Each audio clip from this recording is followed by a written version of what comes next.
Olá, boa noite. Desemprego volta a bater recorde no Brasil, com mais de 12 milhões de pessoas sem trabalho. E a previsão não é das melhores para 2017. E veja também nesta edição.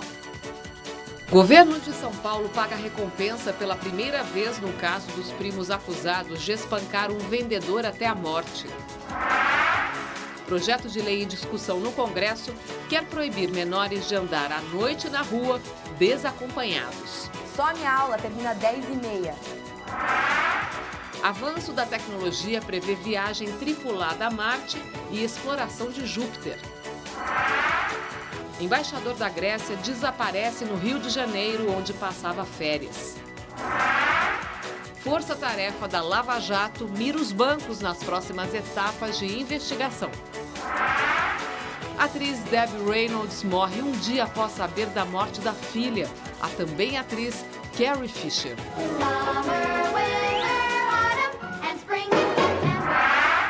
Estados Unidos expulsam 35 cidadãos russos acusados de envolvimento com ataques cibernéticos nas eleições americanas. E na bancada estão o jornalista Etevaldo Siqueira, que é consultor especializado em telecomunicação e novas tecnologias, e o advogado criminalista Roberto Delmanto Júnior. Faça sua pergunta aos nossos comentaristas por meio do Twitter e do Facebook do Jornal da Cultura. O desemprego no Brasil bate recorde histórico. São 12 milhões e 100 mil pessoas fora do mercado de trabalho e, pelas próprias previsões do governo, essa situação não deve mudar tão cedo. Em novembro, o saldo entre abertura e fechamento de vagas ficou no vermelho. O país perdeu 117 mil empregos com carteira assinada. No acumulado dos últimos 12 meses, foram fechados mais de 858 mil postos formais. Hoje são considerados desempregados 12 milhões e 100 mil pessoas aptas ao mercado de trabalho. Os setores que mais demitiram foram indústria, construção civil, agronegócio, informação, comunicação e atividades financeiras, imobiliárias, profissionais e administrativas e serviços domésticos. A gente tem uma mini fábrica que nós fabricamos lingerie, que também sofreu os danos. Tivemos que reduzir o número de funcionários, vendemos, a inadimplência aumentou. Nós éramos em 3 funcionários, tem eu, minha esposa e mais 3 funcionários, mas demitimos 2 e ficamos só com uma agora, né? Infelizmente, né? Dos brasileiros empregados no setor privado, 34 milhões tinham carteira assinada, recuo de quase 4% frente ao ano anterior. E esse cenário não deve melhorar tão cedo. Hoje, durante pronunciamento no Palácio do Planalto, o presidente Michel Temer diz que a expectativa do governo é abrir novas vagas só a partir do meio do ano que vem. Este tema do desemprego, que é um tema angustiante, penso eu, e não quero também nem me iludir, nem iludir ninguém, será um tema que começará a ser, digamos assim, efetivado, não é? Consolidado a partir do segundo semestre do ano que vem. É muito provável que o desemprego venha a cair em função das medidas que nós estamos tomando.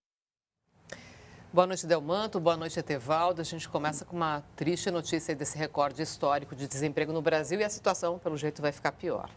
Boa noite, Márcia. Eu diria que nós temos vários reflexos em razão desse desemprego caótico, gritante que estamos vivenciando. A questão, sobretudo financeira, do Estado, que já está capenga nas suas contas com o seguro-desemprego, porque nós temos a questão do pagamento por alguns meses do seguro-desemprego a este mundo, mais de 12 milhões de desempregados no Brasil. Nós temos uma questão da violência que este desemprego irá gerar, porque uma pessoa desesperada, com fome, tendo filhos para cuidar, não mais recebendo seguro-desemprego, sem expectativa, e isso precisa ter uma formação ética, uma formação humana muito forte para não cair na tentação da delinquência, do desespero. Nós temos uma questão também, Márcia, de que o Estado não ajuda as empresas tradicionalmente. O custo Brasil, Etevaldo, a carga tributária brasileira, mesmo essa questão da reforma trabalhista que está tão polêmica, mas ao mesmo tempo se olhar para o lado do empresário. O empresário muitas vezes prefere não contratar do que se arriscar e contratar pelo custo do trabalhador. Portanto, há um jogo, há um cobertor curto, ninguém nunca vai estar satisfeito, o empregado de um lado, o empregador de outro, mas nós temos esta complexidade muito triste nessa situação que vivemos. Além da crise econômica, Etevaldo, a alta tecnologia, o avanço da tecnologia também acaba aumentando o desemprego? Naturalmente, em todos os países do mundo, quanto mais tecnologia aplicada ao trabalho, por exemplo, sistemas de automação, robótica, computação, ela reduz os empregos. Não significa que há um desemprego catastrófico, mas a eliminação de um lado e há uma criação de outro que nem sempre se equilibram. Há países que não têm política nenhuma de transição. Os países nórdicos são capazes de planejar, à medida que se automatiza de um lado, criar novas oportunidades. Evidentemente, quanto menos pessoas trabalham na indústria com a automação, mais mão de obra são liberadas para outras áreas. E outras áreas são de serviço, principalmente, né? Então, se não há nenhum planejamento, e no Brasil menos ainda, quer dizer, há esse gap, 12 milhões aqui, que não é só para automação. A automação é dos menores fatores no Brasil. Os nossos fatores, todos nós conhecemos, que vêm talvez de 15 a 20 anos para cá, que realmente, além do custo do Brasil, a falta de políticas, quer dizer, e o déficit público imenso que está aí. Então, tudo, essa soma. E, Márcia, vou lhe dizer o seguinte, nós temos uma grande expectativa para a próxima década de reabsorver muita mão de obra, não mais sobre a forma de emprego, mas sobre novos trabalhos. Por exemplo, você estava falando até de um estudo, de uma pesquisa antes do jornal começar, Exatamente. Né? A Universidade da Singularidade calcula que, se nós formos 3 ou 4 décadas para frente, o grau de automação vai ser de uma produtividade tão grande que muitas pessoas vão poder receber quase que o suficiente para viver sem ter trabalhos tradicionais, empregos tradicionais. Poderão ter trabalhos de pesquisa, de estudo, artísticos, né, que são trabalhos muito mais criativos, muito mais ricos do ponto de vista humano, do que aquela imagem dos tempos modernos do Chaplin, de trabalhos repetitivos, sem criatividade. Criativos e remunerados? Remunerados. Agora, só uma questão nesse sentido, Sim. do empreendedorismo, Márcia, do brasileiro. O brasileiro abre empresas e o desemprego está levando a isso, a um crescimento de empresas individuais, de empresários individuais, com a criatividade do nosso povo. Avançadíssimas. Então, o emprego, mesmo com a tecnologia, ele vai se moldando. Portanto, é o sofrimento disso tudo que vem. Deixa eu colocar aqui a pergunta da Eliana Benedetti. Quanto custa um emprego com carteira assinada? Dizem que metade é só imposto. É o dobro, na verdade, né? A telespectadora, quando é metade nesse sentido, o funcionário custa para a empresa, por exemplo, R$5.000, R$2.500 são impostos. Eu emprego no meu escritório, eu sei como que é isso, metade vai para o governo. Agora, e se você vai demitir, você tem todas as questões da multa do FGTS, aquela multa absurda, né, que não vai nem para o empregador, nem para o empregado, não vai para ninguém, vai para o governo. Né? Enfim, há um custo muito alto dessa parte. Agora, precisa dos impostos para manter também a estrutura estatal. O problema é que está corroída pelos gastos desenfreados. O Bob Juliano está dizendo o seguinte, como podem deixar faltar emprego em um país onde tem muita coisa por fazer ainda? É incompetência? E a questão da qualificação também, né? Porque se você for olhar para a questão da educação, do emprego do brasileiro, da formação do candidato, muitas vezes as empresas estão precisando de pessoas, mas com algum nível de preparo e não encontra muitas vezes no mercado, né, Etevaldo? É verdade. E 2016 foi um ano de boas notícias na astronomia. E para 2017, cientistas querem aprofundar as pesquisas sobre os planetas Saturno e Júpiter. O homem ouviu este ano a voz do universo pela primeira vez. As ondas gravitacionais surgidas da colisão de 2 buracos negros foram detectadas por 11 segundos e confirmaram a teoria da relatividade de Albert Einstein. Do espaço também chegaram imagens espetaculares. O telescópio Hubble, que há 26 anos fotografa as profundezas do universo, registrou a galáxia mais distante já encontrada. Muitas destas imagens são analisadas pela astrônoma Duília de Mello, pesquisadora associada da NASA, a Agência Espacial Americana. Via Skype dos Estados Unidos, ela disse que se espera muito mais do sucessor do Hubble. O telescópio James Webb deve ser lançado em 2018.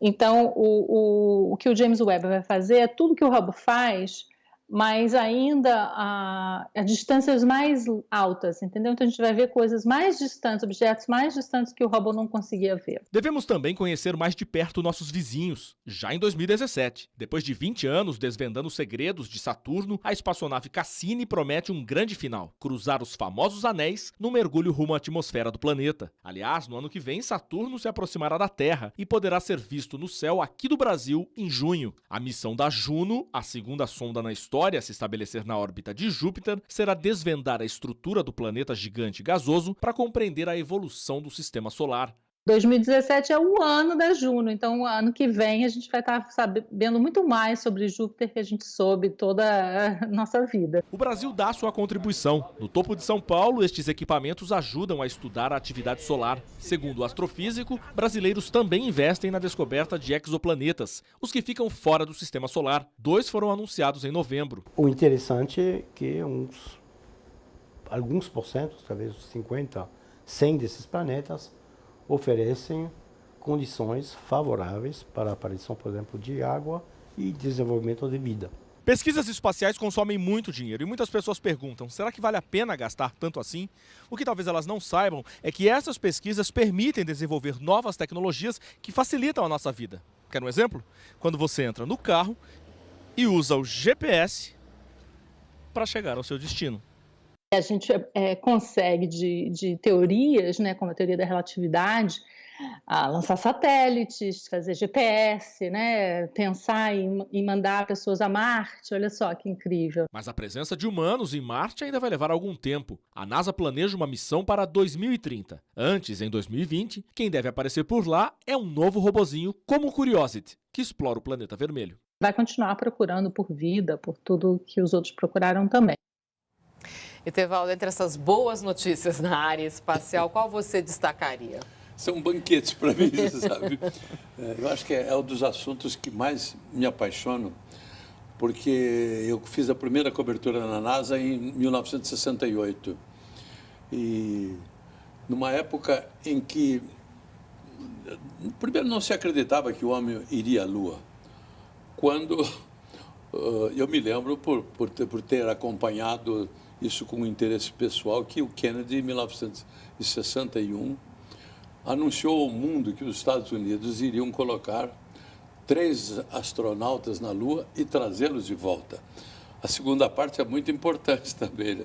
Porque só nós podíamos levar para Marte, e eu acho que eu teria ótimos candidatos aqui no Brasil para esta viagem unidirecional. Mas então, o que nós vimos, e havia a primeira grande discussão, Márcia, é se vale a pena, se não é um dinheiro jogado fora. Pois é, que o Rodrigo colocou ali na matéria. Satélites e seus subprodutos, quer dizer, nós usamos o GPS todos os dias e realmente não temos a consciência de que isso foi um investimento.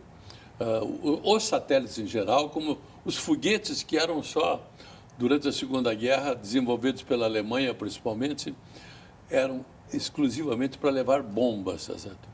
E depois se transformaram num meio de transporte espacial. E agora nós temos, por exemplo, foguetes que estão sendo desenvolvidos pela empresa SpaceX, do Elon Musk, que é um gênio da tecnologia. Ele tem o primeiro foguete reaproveitável. Ele sobe, lança o satélite, desce e pousa suavemente. Quer dizer, ele não é descartável mais. É mais sustentável. Muito mais sustentável. Sob todos os aspectos, até mecanicamente, não só economicamente e do ponto de vista ecológico. Então, nós temos hoje avanços imensos. E esse desafio de ir a Marte não é tanto a importância de chegar lá, mas é tudo que nós vamos ter que desenvolver até lá.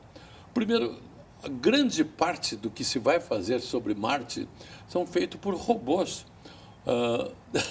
Nós falamos em Curiosity, quer dizer, o robô Curiosidade é exatamente aquilo que nós tínhamos e que vai na frente.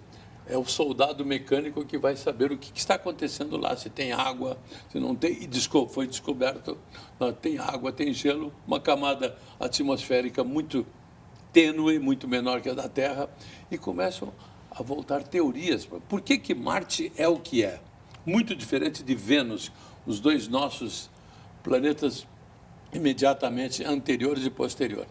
Então, Marte, talvez por ser o nome o deus da guerra, deve ter sofrido uma catástrofe, talvez não só de uma suposta humanidade que estivesse lá, mas principalmente de uma tempestade solar que lhe varreu grande parte da atmosfera. Tudo isso nós vamos saber a partir de 2030. Tá certo.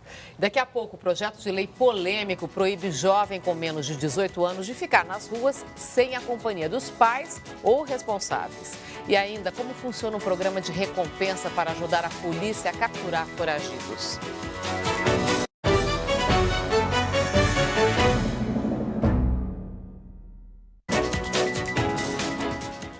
Projeto de lei na Câmara dos Deputados quer impedir que menores de 18 anos fiquem nas ruas sem os pais durante a noite. O polêmico toque de recolher pode acabar no Supremo Tribunal Federal por violar o direito de ir e vir. Naline, onde você tá? Eu já tô indo. Acabou. Beijo. É pelo celular que Silvana controla o horário que a filha Naline, de 17 anos, tem que chegar em casa. 10 da noite é o limite. O meu maior medo é a violência, principalmente com mulheres, com meninas. Ela tem 17 anos, mas não parece que tem 17. Então ela sai após as 22 horas com um tipo de roupa, ele já vai achar está solta na rua. Não, não está. Quando era adolescente no interior do Piauí, a Cláudia sofria por não poder ficar na rua até tarde. A liberdade e a confiança que não teve dos pais, hoje dá para a filha de 17 anos. Ela está sempre se comunicando, a gente sempre sabe com quem ela está. Então, assim, é bem tranquilo nesse sentido. As duas mães têm opiniões diferentes sobre o chamado toque de recolher, um projeto polêmico já adotado em alguns municípios brasileiros e que agora pode vigorar em todo o país. Um projeto de lei do deputado federal Roberto de Lucena, do Partido Verde aqui de São Paulo, quer proibir os menores de 18 anos de permanecer nas ruas após as 10 horas da noite, desacompanhados dos pais ou responsáveis. O autor do projeto admite que é impossível haver fiscalização nas grandes cidades, mas acredita que a lei vai dar respaldo para que conselheiros tutelares e juízes da infância e adolescência possam tirar os menores de locais impróprios. Já o desembargador e consultor da Infância e Juventude do Tribunal de Justiça de São Paulo diz que, por mais boa-fé que tenha o projeto, ele fere o direito de ir e vir. Se o projeto se tornar lei e entrar em vigor esta lei, eu acredito que isto vai acabar parando lá no Supremo Tribunal Federal para se discutir a constitucionalidade dessa questão toda, porque está em jogo o direito de ir e vir, não é? De adolescentes que têm esse direito também. A Carolina lembra que, mesmo sendo menor de idade, pode votar e questiona por que não poderia ficar até tarde na rua. Vou começar ano que vem minha faculdade à noite. Só a minha aula termina 10h30. Eu vou chegar em casa 11, meia-noite às vezes. Então, tipo, é insustentável, sabe? Eu fico pensando, como é que eles dão pra gente a oportunidade de votar com 16 anos, sendo que a gente não pode sair na rua, sabe? É absurdo, não tem, é insustentável. É uma proposta, no mínimo, polêmica, não é, Adelmanto? Sem dúvida, Márcia. Vamos por etapas, né? A primeira questão, que foi muito bem lembrada pela entrevistada, é que aos 16 anos o adolescente já vota. inclusive, pode ser emancipado pelos pais aos 16 anos. Nos Estados Unidos já pode dirigir veículos. Nós temos toda uma tendência de responsabilização cada vez mais, né, das responsabilidades do jovem de 16 anos. E a lei, extremamente polêmica e populista, diz o seguinte, a proposta da lei, que o juiz da Vara da Infância e da Juventude, justificadamente, poderá restringir a permanência de crianças e adolescentes, ou seja, crianças é até 12 anos, adolescente, pela lei, até 18, de 12 a 18, portanto, um jovem de 17 anos, né, em lanchonetes, bares, restaurantes ou qualquer lugar público, após as 22 horas, desacompanhados dos genitores ou responsáveis. Portanto, o que primeiro chama atenção é esta linha do corte dos 18 anos. Existem países, como a Áustria, em que há uma vedação de que menores fiquem desacompanhados dos pais em locais públicos, os menores de 14 anos, não 18, até as 22 horas, e os menores de 16 anos até a 1 da manhã. Isso é na Áustria. Porém, em todo o resto, na maioria dos países europeus, depois, os países democráticos, não existe esta regra. E o que nós experimentamos aqui no Brasil com esta lei? Dizia Samuel Johnson, um escritor, filósofo inglês do século XVIII, que o inferno, essa frase conhecida por todos, o inferno está pavimentado de boas intenções. As intenções desse projeto de lei são as melhores do deputado do Partido Verde, eu não tenho dúvida nenhuma. Porém, você delega uma responsabilidade dos pais para o Estado. Quer dizer, aonde estão os pais ao deixarem seus filhos desacompanhados? E mais, nós temos estudos noturnos, cursos técnicos noturnos nas grandes cidades. A lei é uma lei populista que transfere para um juiz de direito o que é somente dos pais. Deixa eu te fazer uma pergunta. A proibição, quer dizer, pode proteger esse jovem, por exemplo, do risco de prostituição, drogas, enfim, homicídio e tal? Essa parece que é a intenção de quem está propondo essa lei, mas na realidade, quer dizer, proibir protege o jovem? Essa que é a questão, né? Já existem leis proibindo, sobretudo a questão da prostituição infantil, da questão das drogas, esses jovens, às vezes nas cidades do interior, bebendo, se drogando. Quer dizer, a preocupação é legítima, mas eu entendo que você proibir desta forma não é o caminho. Nós temos que impor, por exemplo, e o ECA já impõe, tem a questão do Código Penal também de abandono moral dos filhos, o dever aos pais, é multa para os pais. Não adianta, o que vai fazer? Vai pegar o menor, vai recolher para casa e o pai vai soltar de novo? Quer dizer, a questão é da família. E o contrário, para provocar, né? Na Inglaterra, a preocupação é não deixar o menor sozinho em casa. Na Inglaterra, foram mais de 500 mil pessoas já processadas porque deixaram crianças de 13 anos, 12 anos, 14 anos, 15 anos sozinha em casa. Então, não é na rua. A preocupação é da criança em casa, de forma sem uma cautela dos pais. E a polícia apura se carro e corpo achados no Rio de Janeiro hoje à tarde são do embaixador da Grécia no Brasil, desaparecido desde segunda-feira. Kyriakos Amirides, de 59 anos, mora em Brasília e foi passar o ano novo em Nova Iguaçu, no Rio de Janeiro. A mulher do diplomata comunicou à polícia o desaparecimento desde segunda-feira à noite, quando ele resolveu fazer um passeio de carro. Amirides levou o telefone celular, mas não responde às ligações. 7 pessoas morreram e outras 11 ficaram feridas no acidente envolvendo um ônibus em Poções, sudoeste da Bahia. O coletivo partiu de Arco Verde, em Pernambuco, com destino a São Paulo. O ônibus saiu da pista e capotou em uma ribanceira. A causa do acidente está sendo apurada. Os 2 suspeitos de espancar até a morte um vendedor ambulante na estação de metrô Pedro II, em São Paulo, no domingo de Natal, estão isolados em uma ala de segurança na delegacia do bairro de Santa Cecília, região central. Há o temor de que eles possam ser atacados por outros presos. Alípio Rogério dos Santos e Ricardo do Nascimento Martins ficarão detidos temporariamente por 30 dias ou até o fim das investigações e só depois serão transferidos para uma penitenciária. Etevaldo, o que te chamou a atenção nesse giro? Bom, primeira questão do embaixador, né? Esse embaixador poderia ter um pequeno dispositivo que indicaria a posição dele com absoluta precisão. Quer dizer, ele estava desarmado tecnologicamente, né? E mesmo que os supostos criminosos o atacassem, e tentassem retirar esse equipamento, é tão pequeno que pode até estar embutido na pele, tá certo? Hoje. Existem tecnologias de rastreamento de pessoas. Tá certo? Uma espécie de chip? Chip, exato. E ele está se tornando, principalmente, um diplomata aqui, que é alvo de muito mais riscos de crime e outras coisas desse tipo. Né? Não vamos dizer que chegaria ao caso do embaixador da Turquia, da Rússia lá na Turquia, que foi assassinado por um maluco, tá certo? Talvez ali não havia tecnologia que pudesse permitir impedir, proibir ou coibir, sendo aquele assassino um policial que tinha toda a confiança da segurança em volta. Né? O segundo problema é que a existência hoje, só para ter uma ideia, Márcia, na cidade de São Paulo há hoje cerca de 5 milhões de câmeras de vigilância. A minha casa tem 25 em volta.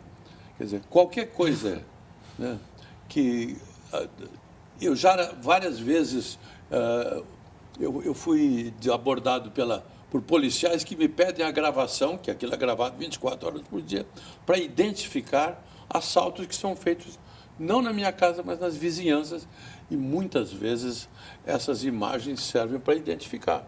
Como nós sabemos, esses 2 delinquentes que espancaram até a morte um pobre homem, tá certo?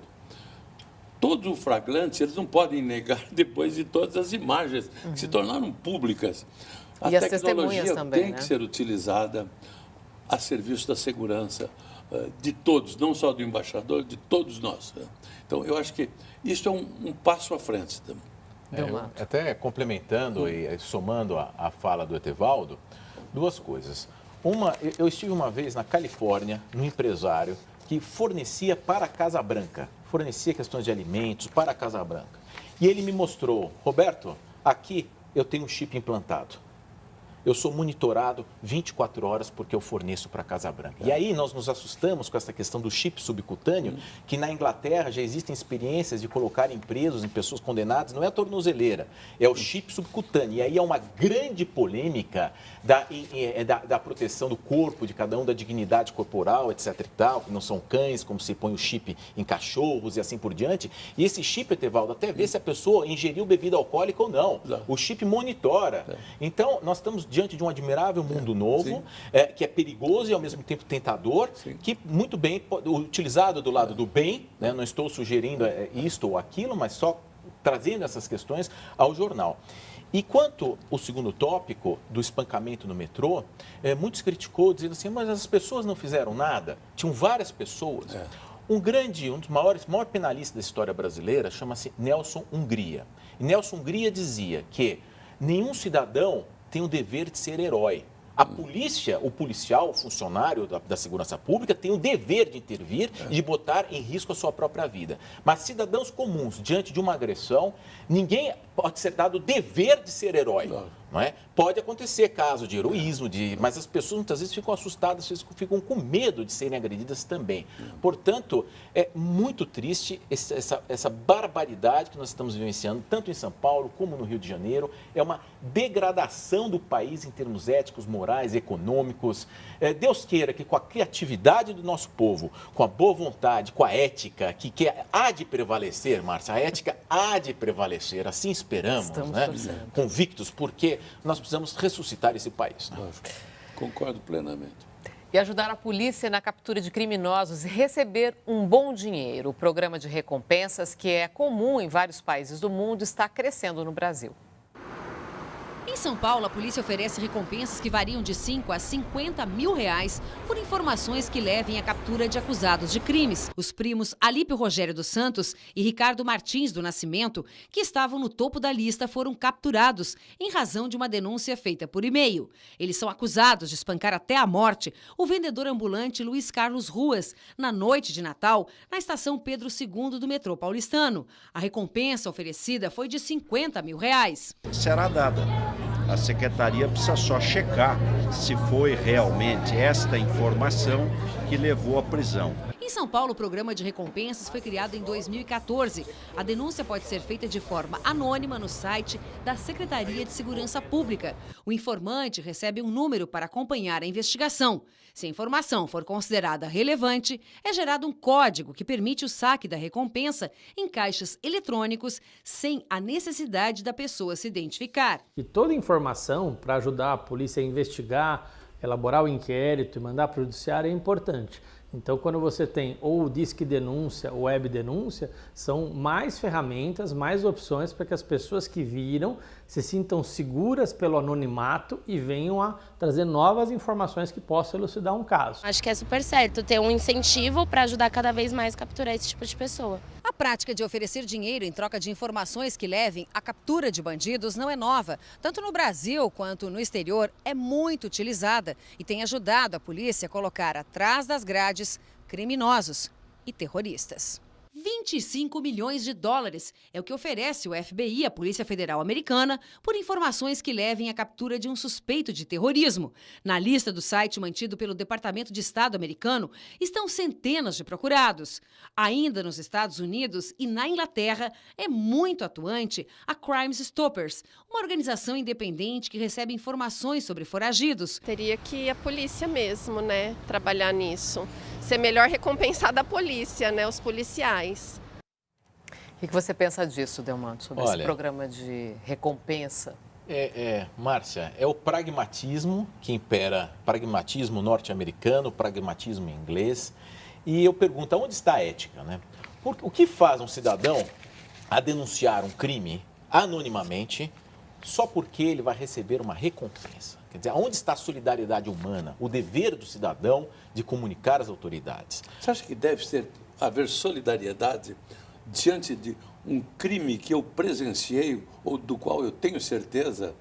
E tem que denunciar. A ética o assassino merece a nossa ética? Não a solidariedade nossa, para denunciar a vítima. Para denunciar sem ter que receber. Quer dizer, eu acho que essa é a grande questão. Vítima. Não é um estímulo um pouco torto, quer dizer, você pagar para a pessoa dar uma informação que ela deveria dar, sem dizer, dúvida. Uma informação que era uma ação correta. Como dever de solidariedade social. Quer dizer, você sabe o autor de um crime, você pode denunciá-lo de forma anônima e você só o faria porque você receberia dinheiro. Isto, em termos éticos, é mais um ícone da degradação que nós vivenciamos. Porém... Funciona? Olha, eu não saberia dizer, porque no caso do de dados, você acha que... Porque se houver um risco, aí você só se compreenderia a indenização, o dinheiro, a recompensa, se houver um risco para quem denuncia. A pessoa denuncia, mas evidentemente quem denuncia é alguém próximo ao infrator, ao delinquente. E por vezes chega na suspeita. Às vezes a pessoa denuncia, ele tem que fugir daquela cidade. Ele tem um custo para isso. Aí é compreensível, você é recompensado com X, Y, Z, porque ao denunciar, indiretamente você está se arriscando.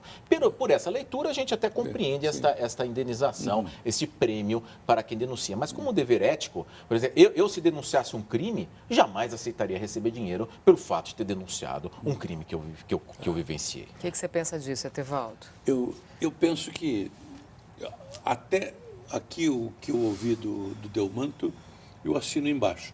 Eu vejo alguns ângulos novos, por exemplo, que há certas situações em que o denunciante não tem muita... Primeiro, são pessoas comuns que muitas vezes vão exigir ética de uma pessoa que tem pouca escolaridade, de um ambiente social completamente diferente. Tem ética, Etevaldo, tem ética sim, sabe, mais do que os políticos lá de Brasília, Etevaldo. Pessoal, que são honestos, tudo bem. Sem dúvida, não. Mas às vezes eles não têm a coragem de fazê-lo, tá? Às vezes não é falta de ética, é medo de se arriscar, tá certo? Nesse sentido, eu entendo que talvez os 50 mil reais podem quebrar esta barreira da hesitação e do medo. Né? E outras vezes, a sociedade precisa muito mais de acabar com a impunidade. É uma ajuda construtiva. Nós vivemos num país onde a impunidade revolta 200 milhões de pessoas que são vítimas, né, daqueles poucos... que eu acredito que as pessoas simples são as mais honestas. Quantas pessoas paupérrimas que acham uma carteira e vão devolver aquilo? e porteiros. E, digamos, quantas figuras que trabalharam para políticos que já depuseram, dizendo, não, eu não vou mentir, tá certo? Eu devolvi aquilo porque o dinheiro não me pertencia, minha mãe me ensinou isso. Às vezes essa frase, que parece tão simples, veja que importância teve o exemplo de uma frase de uma mãe, tá certo? Meu filho, não fique com uma coisa que não é sua, tá? Em caso de terrorismo, por exemplo, você acha que é válido essa questão desse programa de recompensa? Sim, porque pressupõe um risco. Quando há um risco para o denunciante, você tem a recompensa, olha, você está se arriscando, você vai ter que mudar a sua vida, você corre o risco de vida pela denúncia que você está fazendo, mesmo que seja garantido anonimato, a pessoa, muitas vezes o criminoso sabe, quem que sabe disto? É fulano, beltrano, cicrano. Mata todos. Portanto, essas denúncias, mesmo que anônimas, levam um rol de suspeitos de quem fez a denúncia. Portanto, neste sentido, a recompensa ela é eticamente admissível. A única coisa que eu questiono é, se não há esse risco, a pessoa denunciar só porque tem uma recompensa. Eu acho que não é por aí. Talvez o sentido da recompensa seja essa questão de risco. Agora, a questão do anonimato é muito delicada, porque se você vai receber uma recompensa, algum órgão estatal vai ter o seu nome, o seu RG, o seu CPF. Eu recebi em casa cobranças hoje, Márcia, do IPVA. Falsa. Tudo falso. Tinha os meus 2 carros com valor, tudo certinho. Eu quase paguei. Aí chegou depois a oficial. E, aliás, a oficial é um pouco mais barata. Portanto, essas quadrilhas têm até os nossos carros com tudo. Como que será que essas quadrilhas também não vão ter acesso a esses anônimos denunciantes? E o prefeito eleito de Osasco, na Grande São Paulo, Rogério Lins, do PTN, e mais 13 vereadores poderão deixar a prisão por decisão da Justiça. Lins estava foragido há 3 semanas e se entregou à polícia no domingo passado. Ele foi levado para uma penitenciária no interior do estado. O prefeito eleito e os vereadores são acusados de desviar 21 milhões de reais. Para deixar a cadeia, cada um vai ter que pagar uma fiança de 300 mil reais e entregar os passaportes. E a Odebrecht perde outro país como cliente. Depois do Panamá, o Peru anunciou hoje que a empreiteira não poderá mais participar de licitações de obras públicas no país. O governo peruano decidiu mudar a lei de contratações e, com isso, impedir que empresas envolvidas com corrupção participem de licitações públicas. Relatórios do Departamento de Justiça dos Estados Unidos revelaram que a Odebrecht pagou 29 milhões de dólares em propinas no Peru, entre 2005 e 2014. O governo de Lima disse que vai analisar o que fazer com os contratos em andamento com a Odebrecht. Ontem, o Panamá também decidiu proibir a empreiteira de participar de licitações no país. Aqui no Brasil, o acordo de leniência da Odebrecht, uma espécie de delação premiada de empresas, permite que ela mantenha as operações normalmente. E a Operação Lava Jato realizou este ano 19 operações. A mais recente, em 5 de dezembro, passou a investigar o ex-senador e atual ministro do TCU, Vital do Rego, e o ex-presidente da Câmara, Marco Maia, do PT. No ano que vem, o foco principal será o sistema financeiro e o crime de lavagem de dinheiro. A informação é do Procurador Regional da República, Orlando Martello, integrante da Força Tarefa. E ele está na frase do dia.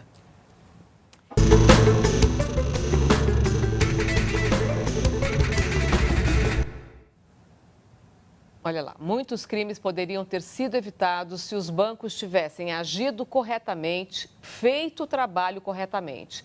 E a gente percebeu isso tanto no Brasil quanto no exterior. Orlando Martello, Procurador-Geral da República. Eu gostaria que vocês dois comentassem essa frase. Olha, Márcia, primeira, o que me vem à cabeça, vendo esta frase, inicialmente, vamos ver se eles vão começar pelo BNDES, né? O Banco Nacional de Desenvolvimento Social, né? Porque é banco, é sistema financeiro. Vamos abrir o BNDES antes de mais nada, né? Deve ser até mais fácil, porque é banco público, né? Para ter acesso. Vamos ver se vão abrir o BNDES da mesma forma que vão agora investigar os bancos privados. E, de fato, os bancos estão na mira. E tem que estar. Você vê na Suíça, todo esse escândalo da Odebrecht na Suíça, tudo que veio dos Estados Unidos, portanto, o compliance dos bancos, inclusive há grandes bancos do Brasil que estão se retirando do Brasil pelo custo do compliance, do Brasil são pessoas politicamente expostas. É muito complicado e é a política do Know Your Client, conheça o seu cliente. Portanto, os bancos agora estão na berlinda e com razão, porque há hoje uma tendência de se punir a chamada cegueira deliberada. Né? O banco fecha os olhos, o gerente fecha os olhos em razão da conta gorda do cliente e sobra para o gerente, viu? Quem acaba sendo responsabilizado por lavagem de dinheiro é o gerente da instituição financeira, porque a corda sempre arrebenta do lado mais fraco. Portanto, atenção gerentes de banco, porque a bola estará com vocês daqui para frente. Etevaldo. Eu vejo isso como um novo clima com relação aos bancos. Os bancos foram, desde o século XVIII para cá, instituições muito poderosas. Tá? Poderosas porque trabalham com o governo e com grandes corporações, acima de tudo. E é incrível que um banco possa aceitar uma conta cuja origem dos recursos tem todas as aparências de fraude, de roubo, de corrupção, e ficar silencioso, simplesmente para aumentar o quê? O lucro e aumentar, digamos, o prestígio do gerente. Captou recursos vultosos, tá certo? Como se fosse questão de competência profissional. Quando ele está colaborando com uma grande probabilidade de agir em favor do criminoso e ajudar a corrupção. Então, eu já fui bancário, por exemplo, no Banco do Brasil, trabalhei enquanto eu estudava, eu precisava financiar os meus estudos na universidade, e eu sei exatamente o cuidado. O Banco do Brasil, uma coisa é o cuidado que se tinha dentro de uma agência, não são as cúpulas, nem o BNDES, que nós sabemos que a gente sabe o que aconteceu. Essa caixa preta tem que ser muito mais investigada, não para poupar os bancos privados, não, mas você ter a regra de uma pescaria, primeiro os peixes graúdos, tá certo? Ou, se possível, vamos jogar uma rede que pega miúdos e também os graúdos, e principalmente porque é onde está a maior corrupção, ou pelo menos a maior suspeita dela. Etevaldo, que os graúdos às vezes furam a rede. Agora, dentro dos bancos existem grupos, comissões para verificar essas possíveis irregularidades, esses possíveis Você teria uma função abusos? Do Banco Central e teriam auditorias que podem ser feitas, né? Eventuais, não é uma coisa como padrão. Não, e por amostragem. Mas quando é sociedade anônima, tem as auditorias. E muitas já se envolveram em escândalos internacionais de má gestão, de má auditoria. E só lembrar que a questão da Odebrecht foi tão sofisticada, a questão de bancos, que eles compraram um banco, Márcia. Os bancos não conseguiam fazer por causa do complacto? Não teve dúvida. Eles compraram um banco no Caribe para poder fazer as transações. Compraram um banco, Márcia. Compraram um banco. Você vê o grau de sofisticação, e hoje nós vemos um dos principais jornais do Brasil, inclusive, desejar boas festas, retribuir boas festas ao proprietário desta maior empreiteira que está neste escândalo que estão fazendo hoje, atualmente, a delação premiada, senhor Emílio Odebrecht. Daqui a pouco, rebeldes e governo sírio acertam cessar-fogo a partir da meia-noite de hoje.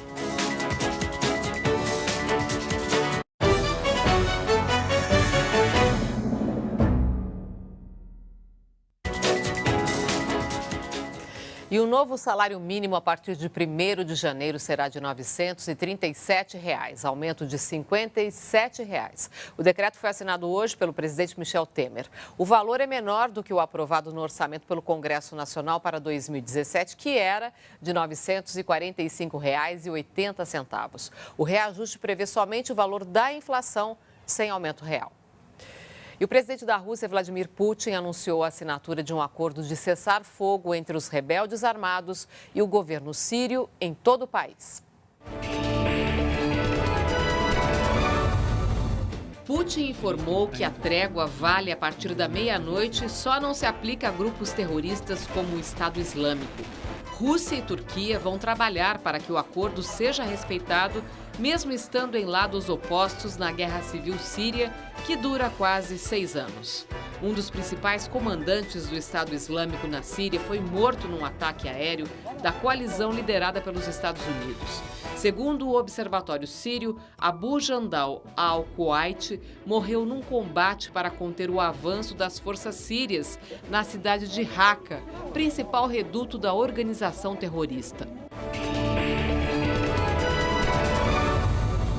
O Congresso da Colômbia aprovou uma lei de anistia a guerrilheiros das Farc. Este é mais um passo para a consolidação do acordo de paz alcançado no final do mês passado. Os principais beneficiados serão os guerrilheiros rasos e militares de patente mais baixa, que não cometeram crimes hediondos. Os demais deverão ser julgados em um tribunal especial a ser criado. A decisão permitirá que cerca de 7.000 guerrilheiros entreguem suas armas nos próximos 6 meses nas chamadas zonas de desmobilização. Conhecido por seus comentários polêmicos e constrangedores, o presidente das Filipinas, Rodrigo Duterte, acusou 6.000 políticos de corrupção e narcotráfico e ameaçou-os com uma punição estranha: jogá-los de um helicóptero. A declaração foi durante um discurso às vítimas de um tufão no centro do país. Segundo ele, esta é uma estratégia para aqueles que roubarem a ajuda financeira prometida à população.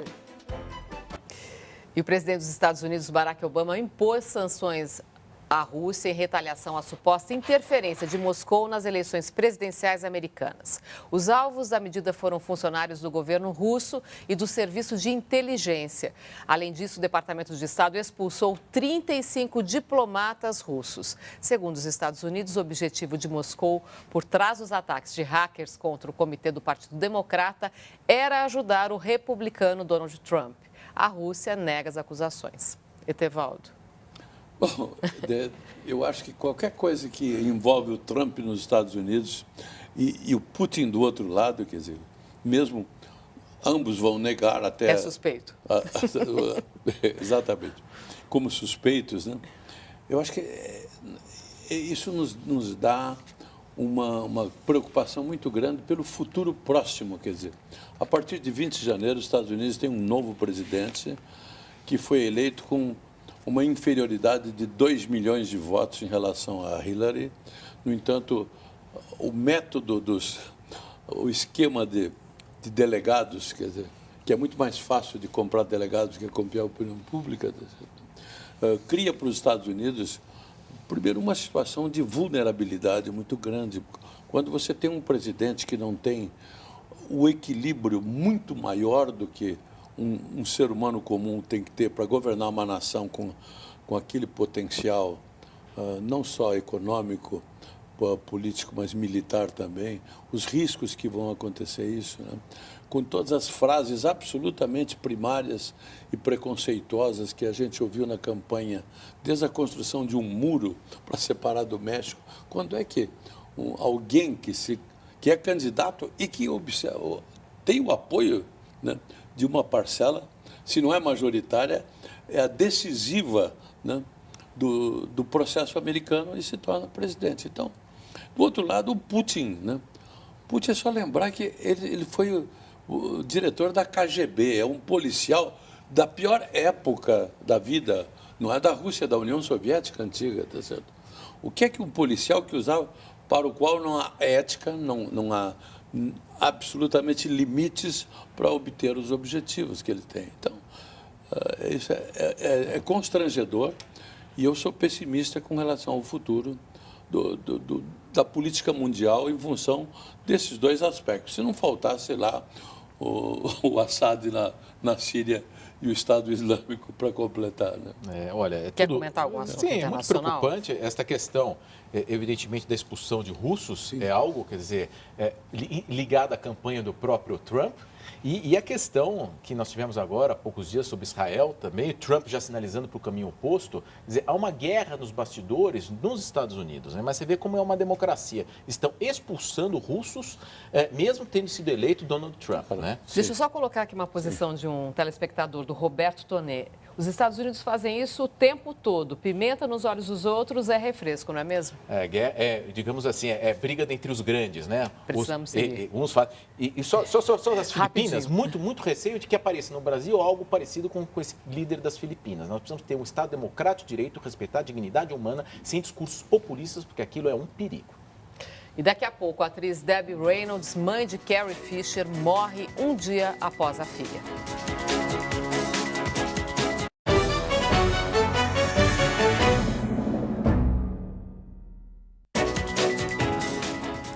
A atriz Debbie Reynolds morreu nesta madrugada aos 84 anos, um dia após a morte da filha, também atriz Carrie Fisher.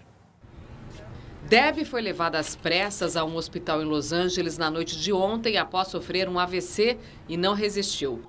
A atriz de 84 anos faleceu um dia após a morte da filha, a também atriz Carrie Fisher, vítima de um ataque cardíaco. Na Calçada da Fama, em Los Angeles, fãs se reuniram e prestaram homenagens à mãe e filha. They met as you and they were only friends. Uma das principais atrizes de Hollywood das décadas de 50 e 60, Debbie despontou no musical Cantando na Chuva, de 1952.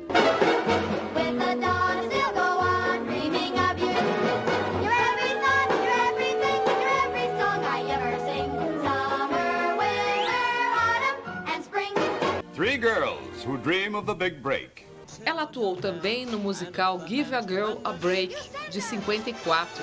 We'll make the altar strong as Gibraltar, moving around.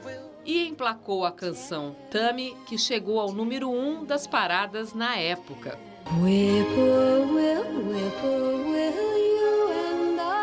Debbie foi indicada ao Oscar em 1965 por Inconquistável Molly. Ganhou uma estrela na Calçada da Fama de Hollywood em 97 e neste ano recebeu o prêmio humanitário da Academia do Oscar. Ela também foi indicada 5 vezes ao Globo de Ouro e 1 vez ao Emmy. O nosso tempo terminou. Obrigada pela presença de vocês. Uma boa noite. Muito obrigado, Márcia. Bom ano. Obrigado para você também. E o nosso Boa Noite lembra que prefeito tem que ser prefeito até o último dia de mandato. A gente sabe que muitos não pensam assim e abandonam o barco bem antes de passar o comando do município ao sucessor. Na Baixada Fluminense, os prefeitos simplesmente sumiram. Em Goiânia, foi suspensa a coleta de lixo. Em Campo Grande, não existe mais o tapa-buraco. Dessa forma melancólica, alguns políticos se despedem do eleitor. Inscreva-se no nosso canal no YouTube e tenha acesso a todo o conteúdo do Jornal da Cultura. Anote aí, youtube.com.br/jornalismo TV Cultura. Uma boa noite para você e até amanhã.